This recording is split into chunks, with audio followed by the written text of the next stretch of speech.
Okay. Well, around age 18, you got into your own situations.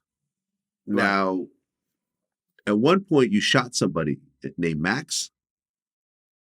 Yeah, that was attempted murder I was charged with. Okay. What was that situation about? Well, well, Max. Well, Max, it was pretty much a situation where me and my boys was walking down the block. Him and his boys was on the opposite side of the street.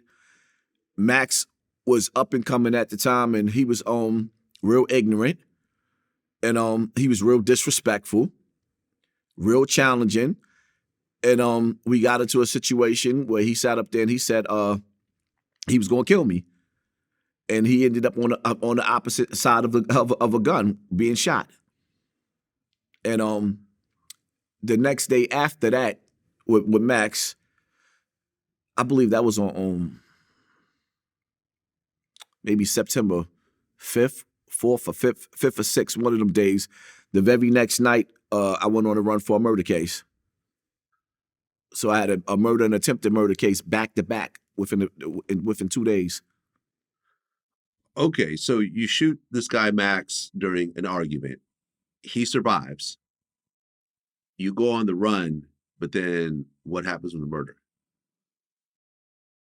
Actually, I didn't. Yeah, I was on the run. So the very next night, I'm hanging out in Boston Seacor, and I gets into it with a guy that I went to Truman with, dude named Javon, and me and Eric was hanging out. Eric was my co-defendant.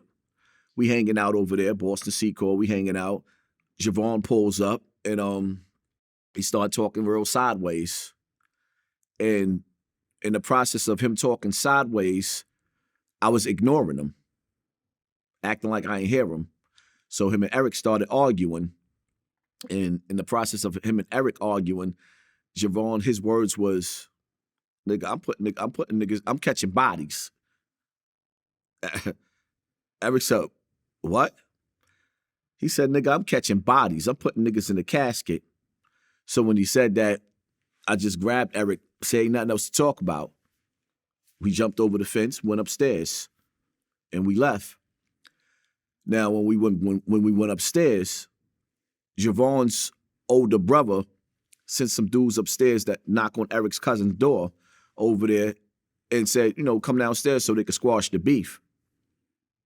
Instead of them squashing the beef, we gets downstairs. Now we surrounded. So now when we sitting up there surrounded, they talking real crazy and greasy, yeah, because this could happen and that could happen and blah, blah, blah, whatever.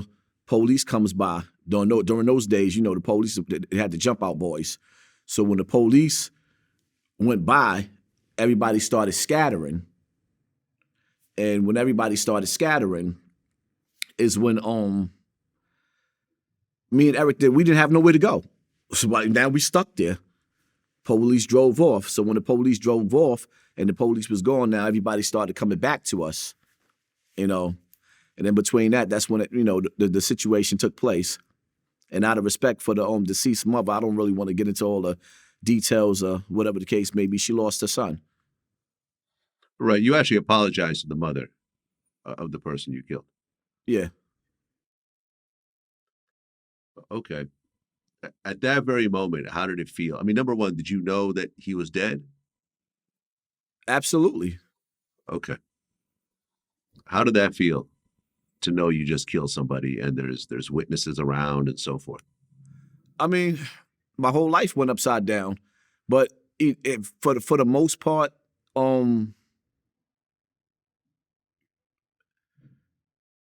at that point in time, there was so much anger. If the police didn't lock me up when they did, I would have been in jail I pretty much would have probably been a serial killer. If I didn't go to jail when I went to jail, it wouldn't have made me know. It was too much anger.